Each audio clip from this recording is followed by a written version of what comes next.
So you talked about playing open mics. That's something I recently started, like, I guess, preaching a lot about to starting out musicians, because Yeah. like I'm a big comedy fan and I listen to, Joe Rogan and Joey Diaz, and they always talk about, even now to this day, still making their rounds and getting their reps in and getting better and better doing open Hmm. mics. And Yeah. I felt like maybe that's a really good thing for like musicians when they're first starting out, to just play as many open mics as they can. I don't know if you're familiar with Ari Herstand.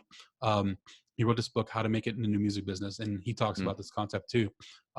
We just feel like there's a lot of benefit to playing open mics. Like, what is that kind of your thoughts on playing open mics, and how, like, I guess, what did you learn during that experience? Yeah. All right. I want to go back to that thought of someone writing a book called How to Make It in the Music Business today. New It's music like, business, yeah.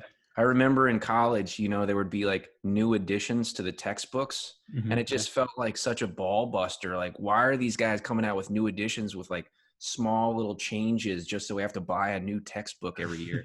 But I feel like in the music business, that book would be different every couple of years, Oh yeah, for sure. Um, but to the open mic idea, right? I think the open mic for me was important for playing a draft of a song. Even if I thought it was done, it was important for me to play it in front of people and see how it landed. I'm not trying to make uh, avant-garde music in the way that I don't care whether or not it connects. Mm-hmm. And I think most of us are probably doing that. It's important to stay true to your own voice and all that, but there is something in between, uh, turning a blind eye to whether or not it's connecting with people and whether it is, and allowing that to kind of hone how you're creating the next thing. So the open mic was helpful to bounce songs off of strangers. And it's not like you're sitting down with a focus group after you play them. It's just you're paying attention to when you go back to the bar and you get a drink and somebody says, "Hey, I like that third song." Yeah.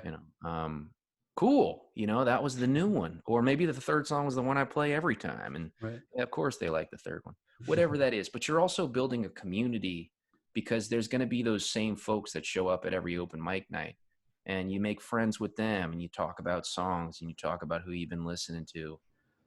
Um, all of that I think is important. It's a culture, like in the way that a culture is alive, like microbiotically, it's a Yeah. culture that is feeding itself and each other.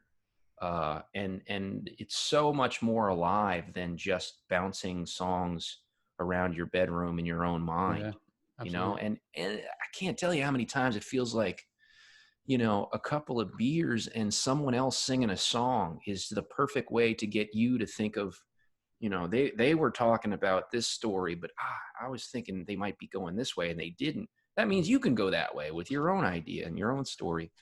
All those sorts of things, just listening to people try and get across Mm-hmm. is such a good way and an empowering way to figure out how you want to get across.